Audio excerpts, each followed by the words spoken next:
برطانوی جریدے the Economist نے chief of army staff field marshal Syed Asim Munir کو خراج تحسین پیش کیا ہے. ان کی ساتھ ساتھ یہ بھی کہا ہے کہ پاک امریکی تعلقات کی کوششوں کو شدید سراہا جانا چاہیے. اس مضمون کے مطابق فیلڈ مارشل سید عاصم منیر امریکی تعلقات کو نئی جوہت دے رہے ہیں. 18 جون کو ٹرمپ سے وائٹ ہاؤس میں ان کی نجی ملاقات خطے میں صفاتی تبدیلی کا آغاز تھی. دی اکانومسٹ کے مطابق امریکہ کی جانب سے پاکستان سے تجارتی معاہدے کا اعلان کرتے ہوئے صرف 19% ٹیرف عائد کیا گیا ہے. امریکہ پاکستان سے تجارت، اسلحہ اور انسداد دہشت گردی تعاون کی بحالی پر کام کر رہا ہے.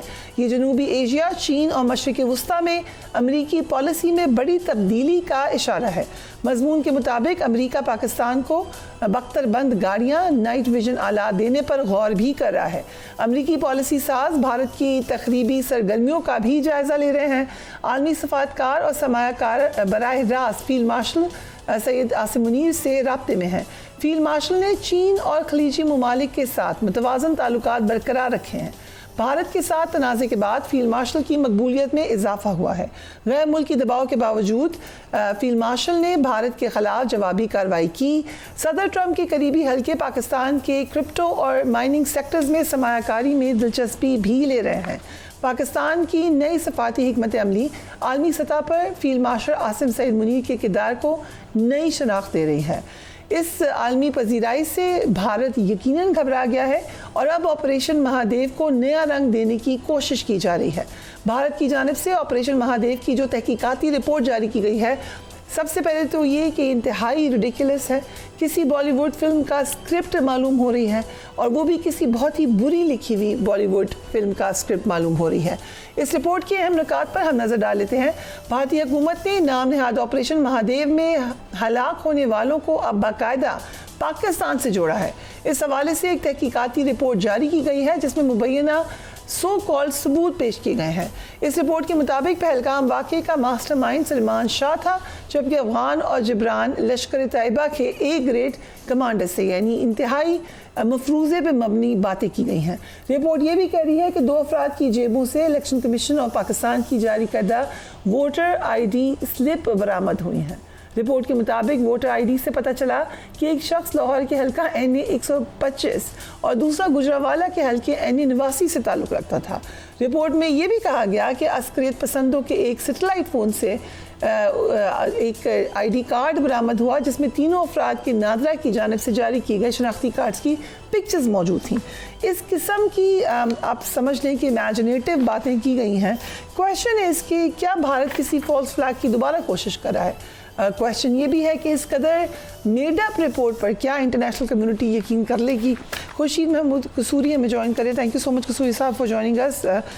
بتائیے گا بھارت کی جانب سے جو یہ رپورٹ جاری کی گئی ہے اس میں بڑی ہی حیرتناک باتیں کی گئی ہیں.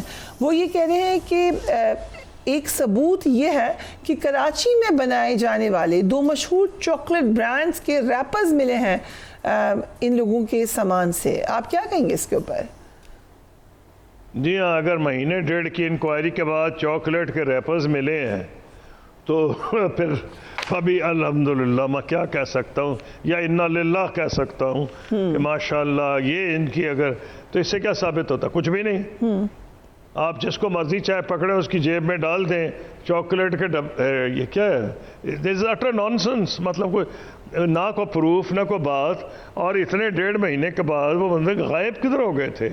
جنہوں نے مارا ہے گئے کدھر تھے وہ؟ یہ تو میں نہیں کہہ رہا، تو انڈیا کا میڈیا کہہ رہا ہے، انڈیا کا اپوزیشن لیڈر کہہ رہا ہے، سارے ہندوستان کی اپوزیشن یہ کہہ رہی ہے کہ بھئی آپ وہ بندے آسمان سے آئے تھے، مارس سے آئے تھے، غائب کدھر ہو گئے؟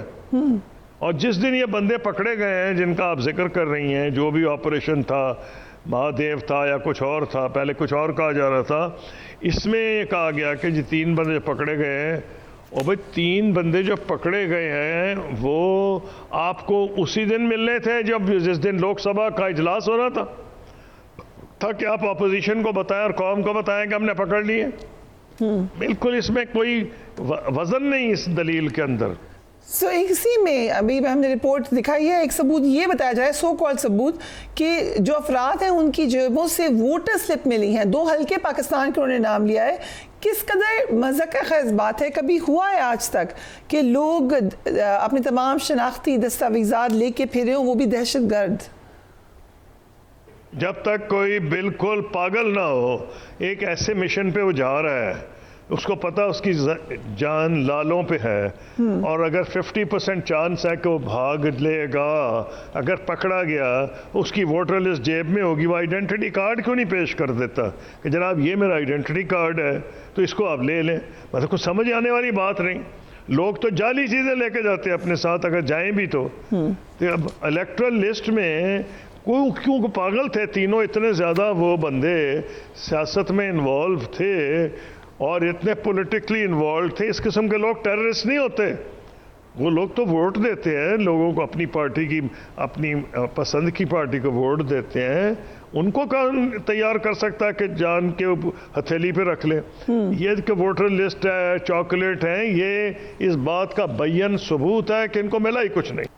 جو کویشچنس آ رہے ہیں بھارت کی مسلسل متعلق، خاص طور پہ پریزیڈنٹ ڈونلڈ ٹرمپ کی جو سٹیٹمنٹس آ رہے ہیں وہ بڑی انٹرسٹنگ ہیں. وہ کہہ رہے ہیں بھارت ہمارے بجائے رشیا سے اسلحہ خرید رہا ہے، یوکرین کی بجائے رشیا کی مدد کر رہا ہے، بھارت امریکہ مخالف ہر کس اتحاد کا حصہ ہے. پاک بھارت جنگ کا وہ کریڈٹ بھی لے رہے ہیں بار بار، much to India's dislike, وہ بار بار کہہ رہے ہیں کہ وہ سیز فائر کے لیے کہہ رہے ہیں. یہ جو سب کچھ ہوا ہے پچھلے کچھ مہینوں میں، اس میں پاک بھارت کہاں دیکھ رہے ہیں آپ تعلقات، especially under president Donald Trump? دیکھیے ایک چیز سمجھ لیں، اتنا ان کا عجیب و غریب بیان آیا ہے انڈینز کا جو کہ عقل کو ڈیفائی کرتا ہے. میں نے اب انڈینز کو میں کوٹ کروں گا. انہوں نے کہا کہ جی نہیں، امریکہ کا تو کوئی رول نہیں ہے. ایرانی صدر پاکستان آئے، دوسری جانب پاکستان نے امریکہ سے تجارتی معاہدہ کیا ہے. امریکی صدر نے کئی مرتبہ پاکستان کی تعریف کی، جبکہ چائنا بھی پاکستان میں آپ جانتے ہیں بڑے منصوبوں پر انویسٹمنٹ کر رہا ہے یا ان پر کام کر رہا ہے. بطور سابق وزیر خارجہ آپ پاکستان کی موجودہ سفارتی جو ایک کاوش ہے، جو اس کو کیسے دیکھ رہے ہیں؟ دیکھیے میں یہ سمجھتا ہوں کہ پریزیڈنٹ ٹرمپ جو ہیں، ایک تو ان کو ہندوستان پہ غصہ بہت زیادہ ہے. اس کی وجہ یہ ہے کہ ہندوستان یہ اپنی پبلک کو اتنا جھوٹ بول چکا ہے کہ اب وہ ماننے کو ہی نہیں تیار.